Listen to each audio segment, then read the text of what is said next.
I'm Scotty. And we're with KidsOutlook.com. We're here with Christian at the Care Foundation today, and she's going to show us around the park. Let's go. He's okay. I'm Samantha with KidsOutlook.com, and we're here with Christian today at the Care Foundation. And we're going to ask you a few questions. Scotty's holding an alligator right now. And how long have you been established here?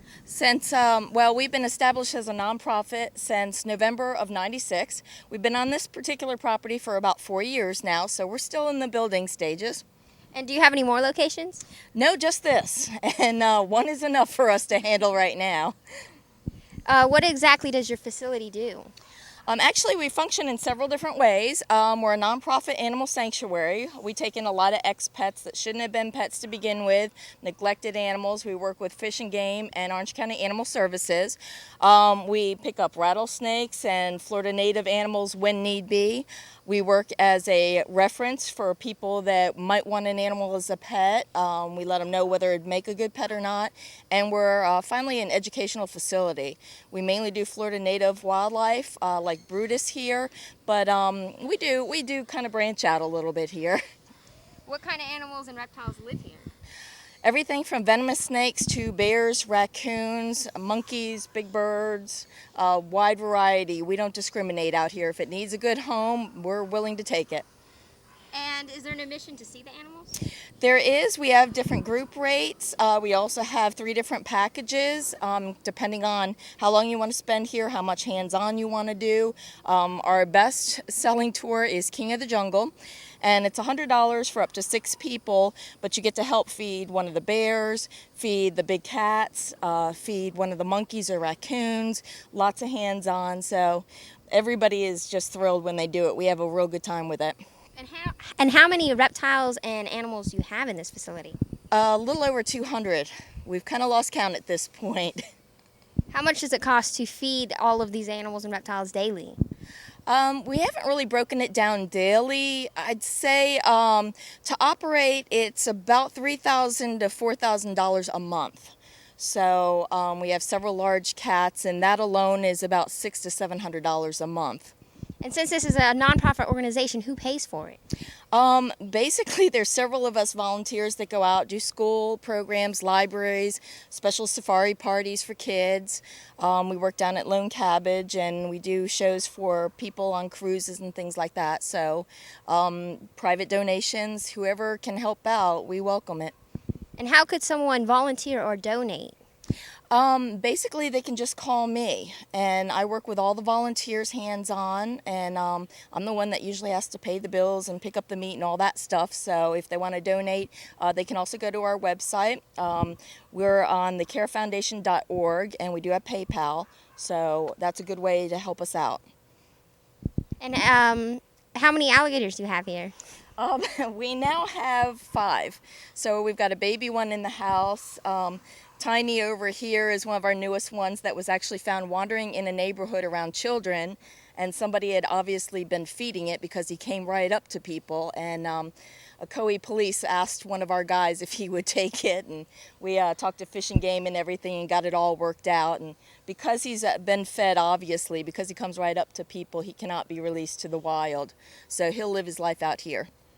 Scotty, do you have anything you would like to ask about the alligator? How old is it? Brutus is a runt. He's actually 12 years old, believe it or not. So runts don't get very big, and he's been with us since he was very young. Alligators are very cannibalistic animals, and I just happened to be at the right place at the right time, and a roadside zoo threw him in with a bunch of bigger alligators, and they were trying to eat him. So we were there at the right time and jumped in, took him out, and because of our licensing, we were able to bring him home. Will it get any bigger? He will get a little bigger, but I doubt he'll even hit 6 feet. And how old is he right now? About 12. He's pretty small for a 12-year-old. Yes, he is, and that kind of works out good for us, though. He does a lot of our school and library programs, so works with autistic children as well. He's very well behaved. You notice his mouth isn't even taped, and I don't do that with too many alligators, so he's a special guy. Well, would you like to show us more of the animals? Love to. Thank you. Yeah. Yeah, he likes the back of his head rubbed. Baby. Hey, would you? How old is this goat?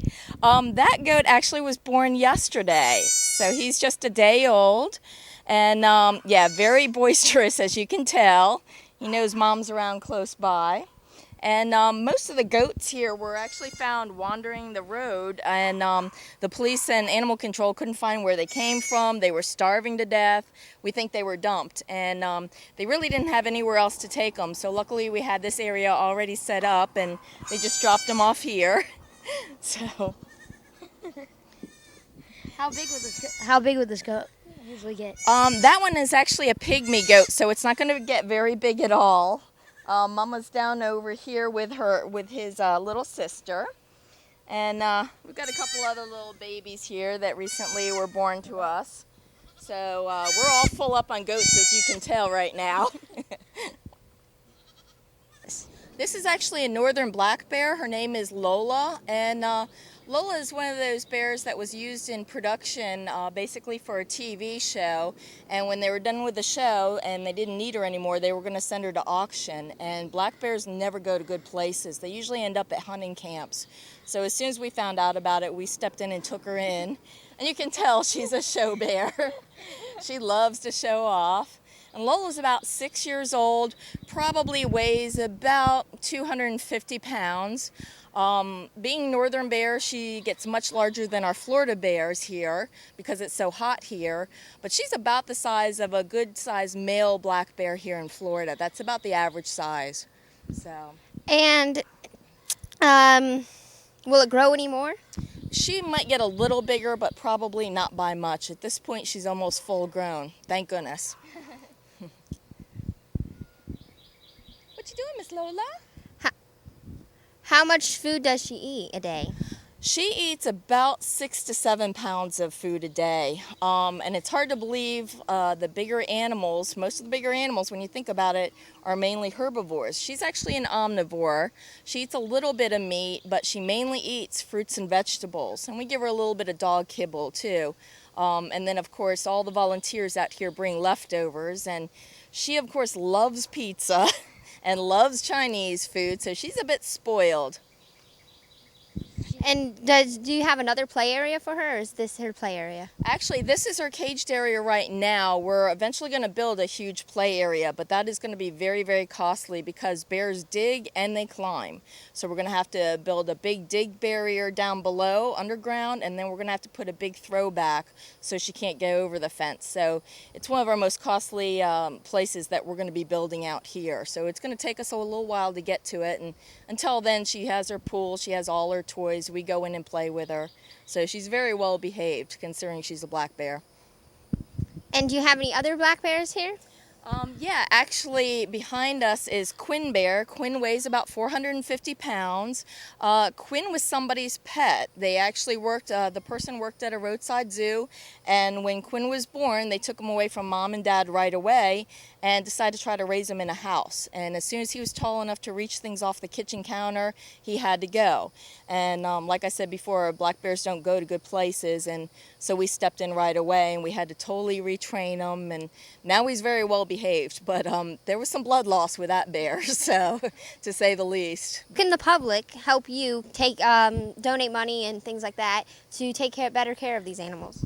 If you go to our website, thecarefoundation.org, you can donate by PayPal. We have our address there, so you can mail money, checks. We also always need things like gift cards, like gas cards for when we go on the road to do educational programs. We spend a lot of money at Walmart, dog food and stuff like that. Publix does help us out, but we could always use gift cards as well.